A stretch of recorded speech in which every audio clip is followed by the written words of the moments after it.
ആലപ്പുഴ തകഴി കുന്നുമ്മയിൽ കൊന്നു കുഴിച്ചിട്ടെന്ന് സംശയിക്കുന്ന നവജാത ശിശുവിന്റെ മൃതദേഹം കണ്ടെത്തി. കൊല്ലനാടി പാടശേഖരത്തിന്റെ തെക്കേ ബണ്ടിന് സമീപത്താണ് മൃതദേഹം കണ്ടെത്തിയത്. കൊലപാതകമെന്ന് സ്ഥിരീകരിച്ചിട്ടില്ലെന്ന് SP ചൈത്ര തെരേസ ജോൺ. അത് അറിയില്ല, നമുക്ക് തീരുമാനിക്കുന്ന സമയമായിട്ടില്ല. ആയിരുന്നു കുഴിച്ചിട്ട നിലയിൽ തന്നെ. അതെ അതെ, അയാൾ തന്നെ കാണിച്ചത്. അതെ, നമ്മളുടെ ഒരു അസംഷനിൽ ഒരു മോർ ദാൻ 2 days എന്തായാലും ആയിട്ടുണ്ട്. നമ്മുടെ അടുത്ത് 2 പേര് കസ്റ്റഡി ഉണ്ട്. അതെ അതെ,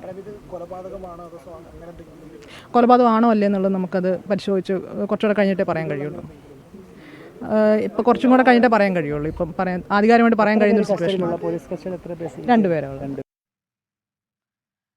ശ്യാംകുമാർ ചേരുന്നുണ്ട് ആലപ്പുഴയിൽ നിന്ന്. ശ്യാം, ഈ സംഭവം ഉണ്ടാകുന്നത് എപ്പോഴാണ്? എന്താണ് ഈ യുവതി പോലീസിന് നൽകിയിരിക്കുന്ന മൊഴി? മറ്റു വിശദാംശങ്ങൾ? പ്രവിധ ഈ കേസിൽ യുവതി ആശുപത്രിയിൽ എത്തിയതോടെയാണ് ഈ സംഭവങ്ങൾ പുറംലോകം അറിയുന്നത്. യുവതി അമിത രക്തസ്രാവത്തെ തുടർന്ന് ആശുപത്രിയിൽ എത്തുകയും ആശുപത്രിയിൽ ഈ യുവതിയുടെ പ്രസവം നടന്നതായി കണ്ടെത്തുകയുമായിരുന്നു. തുടർന്ന് കുട്ടി എവിടെയെന്നുള്ള ആരോഗ്യ പ്രവർത്തകരുടെ ചോദ്യത്തിന് കുട്ടിയെ അമ്മത്തൊട്ടിൽ ഉപേക്ഷിച്ചുവെന്ന് യുവതി മൊഴി നൽകി. ഈ മൊഴിയിൽ വിശ്വാസമില്ലാത്തതിനെ തുടർന്നാണ് ആശുപത്രി അധികൃതർ പോലീസിനെ വിവരം അറിയിച്ചത്. പോലീസ് എത്തി ചോദ്യം ചെയ്യലിലാണ് കുട്ടിയെ തന്റെ കാമുകന് ആൺ സുഹൃത്തിന് കൈമാറി എന്നുള്ളത് ഈ പെൺകുട്ടി സമ്മതിക്കുന്നത്. തുടർന്ന് ഇവരെ പോലീസ് ലൊക്കേറ്റ് ചെയ്യുകയും ആലപ്പുഴ തകഴി കുന്നുമ്മലിൽ നിന്ന് ഇന്നലെ രാത്രി കസ്റ്റഡിയിൽ എടുക്കുകയുമായിരുന്നു. ഇയാളോടൊപ്പം ഇയാളുടെ ഒരു സുഹൃത്തു കൂടി ഉണ്ടായിരുന്നു. ഇവരാണ് ഈ കുട്ടിയെ കുഴിച്ചിട്ടു എന്നുള്ള വിവരം പോലീസിന് കൈമാറുന്നത്.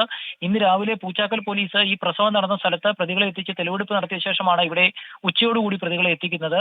അല്പസമയം മുമ്പാണ് ഈ സംഭവം നടന്ന ഈ കുഴിച്ചിട്ട സ്ഥലത്ത് നിന്ന് കുട്ടിയുടെ മൃതദേഹം 1-ാം പ്രതി കാണിച്ചു കൊടുക്കുന്നത്. അവിടെ നിന്ന് തന്നെ മൃതദേഹം പോലീസിന് കണ്ടെത്താനും സാധിച്ചു. SP പറയുന്നത് അത് കൊലപാതകമാണോ എന്ന് സ്ഥിരീകരിച്ചിട്ടില്ല. ഏതായാലും പോസ്റ്റ്മോർട്ടത്തിനായി നിലവിൽ നവജാത ശിശുവിന്റെ മൃതദേഹം ആലപ്പുഴ മെഡിക്കൽ കോളേജ് മോർച്ചറിയിലേക്ക് മാറ്റും. ഇൻക്വസ്റ്റ് നടപടികൾ അതിന്റെ അവസാന ഘട്ടത്തിലാണ്. അതിനുശേഷം മാത്രമാകും ഈ മൃതദേഹം ഇവിടെ നിന്ന് മാറ്റുക. ഏതായാലും നിലവിൽ 2 പ്രതികളാണ് കസ്റ്റഡിയിലുള്ളത്. പെൺകുട്ടി പോലീസ് നിരീക്ഷണത്തിൽ തന്നെ ആശുപത്രിയിൽ തുടരുകയാണ്. നാളെ പോസ്റ്റ്മോർട്ടത്തിന് ശേഷം മാത്രമാകും ഇതിൽ കൊലപാതകമാണോ അതോ പ്രസവത്തിനിടെ ഈ കുട്ടി മരിച്ചതാണോ ഉൾപ്പെടെയുള്ള കാര്യങ്ങളിൽ വ്യക്തത വരികയുള്ളൂ. ശരി, ശ്യാംകുമാറാണ് വിശദമായ വിവരങ്ങൾ നൽകിയത്.